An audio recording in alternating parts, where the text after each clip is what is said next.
जिसे हनुमान ने स्वयं समुद्र में डुबा दिया। कथा तब की है जब श्री राम का राज्याभिषेक हो चुका था और हनुमान हिमालय पर अपना एकांतवास व्यतीत कर रहे थे। वहां वे प्रतिदिन राम नाम का जाप करते हुए पत्थर की एक विशाल शिला पर अपने नाखूनों से श्री राम कथा को लिखते थे। बहुत समय और परिश्रम के पश्चात महाबली हनुमान ने उसी पत्थर पर राम कथा को पूर्ण किया।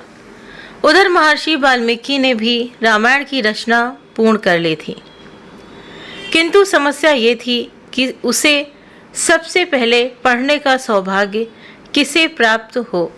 बहुत सोच विचार कर महर्षि ने सोचा कि इस कथा को पढ़ने का सबसे पहला अधिकार तो हनुमान को ही प्राप्त होना चाहिए, क्योंकि वे भी श्री राम के सबसे बड़े भक्त हैं और वे सदैव उनके साथ ही रहे हैं।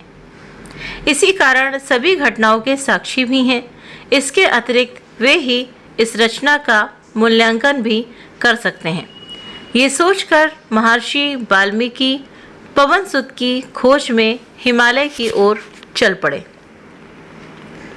अंततः उनकी भेंट हनुमान से हुई और उन्होंने उन्हें अपनी रचना दिखाई। राम कथा को अपने समक्ष देखकर पवन सुत की प्रशंसा का ठिकाना न रहा। उन्होंने तत्काल रामायण को पढ़ना आरंभ किया और उसमें खो से गए। जब उन्होंने रामायण पूरी पढ़ ली तो वे महर्षि वाल्मीकि की भूरि भूरि प्रशंसा करते हुए बोले, हे महर्षि, कदाचित आपको ज्ञात नहीं है कि आपने अपनी इस रचना के रूप में मानव जाति को क्या उपहार दिया है। आपने रामायण की रचना कर मुझे अपना ऋणी बना लिया। इसीलिए मैं आपको वचन देता हूँ कि पृथ्वी पर जब कभी भी सच्चे मन से रामायण का पाठ किया जाएगा, मैं वहाँ अवश्य उपस्थित रहूँगा।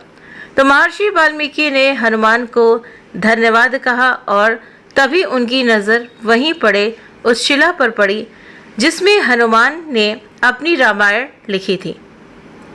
उसे देखकर महर्षि भी बड़ी तन्मयता से उसे पढ़ने लगे। जैसे जैसे वे पढ़ रहे थे वैसे वैसे उनका आश्चर्य बढ़ता जा रहा था।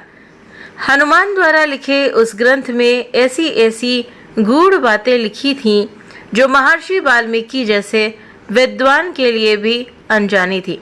उनकी रचना पढ़ने के बाद वे अत्यंत हर्षित स्वर में बोले, हे भक्त श्रेष्ठ, आपकी इस रचना ने तो मुझे अवाक कर दिया है। अब तक मुझे लग रहा था कि मेरे द्वारा रचित रामायण विश्व की श्रेष्ठ राम कथा होगी, किंतु आपकी रचना को पढ़ने के बाद मुझे लगता है कि मेरी रचना श्रेष्ठ नहीं रह पाएगी। आपकी इस रचना को जगत हनुमद रामायण के नाम से जानेगा। हे पवन पुत्र, आज मुझे अभूतपूर्व प्रसन्नता के साथ विषाद का भी अनुभव हो रहा है कि आपकी इस रचना के कारण मेरी रचना उपेक्षित रह जाएगी। जब हनुमान ने महर्षि को इस प्रकार व्यथित देखा तो उन्हें बड़ा दुख हुआ।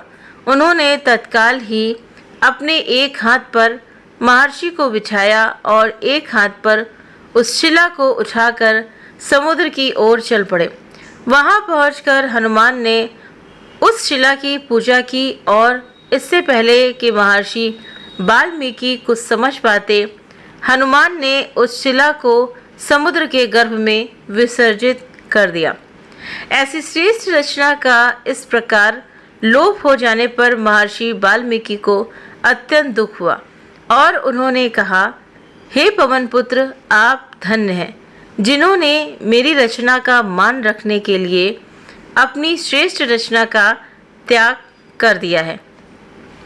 मैं आपको वचन देता हूँ कि कालांतर में मैं पुनः जन्म लेकर एक और श्रेष्ठ राम कथा की रचना करूँगा।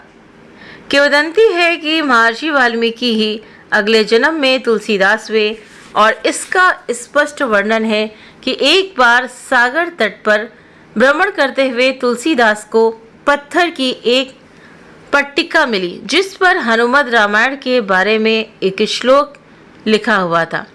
उसे देखते ही उन्हें अपने पिछले जन्म का भान हुआ और उन्होंने अपने आप को धन्य माना कि उन्हें कम से कम हनुमत रामायण का एक श्लोक तो प्राप्त हुआ। यही एक श्लोक मानव जाति के लिए उपलब्ध है। उम्मीद करते हैं कि आप सभी को ये जानकारी पसंद आई होगी। अगर आप सभी को ये कहानी पसंद आई हो तो वीडियो को लाइक शेयर सब्सक्राइब करना ना भूलें। आप अपने कमेंट करके भी ज़रूर से ज़रूर बताएं। रामायण तो हम सभी ने पढ़ी है और रामायण से आपने क्या सीखा है, तो प्लीज़ आप मुझे कमेंट करके ज़रूर से ज़रूर बताएं। आप सभी का बहुत बहुत धन्यवाद वीडियो देखने के लिए। आप सभी खुश रहें, स्वस्थ रहें, मस्त रहें। कल मिलते हैं फिर नई कहानी के साथ में। Thank you.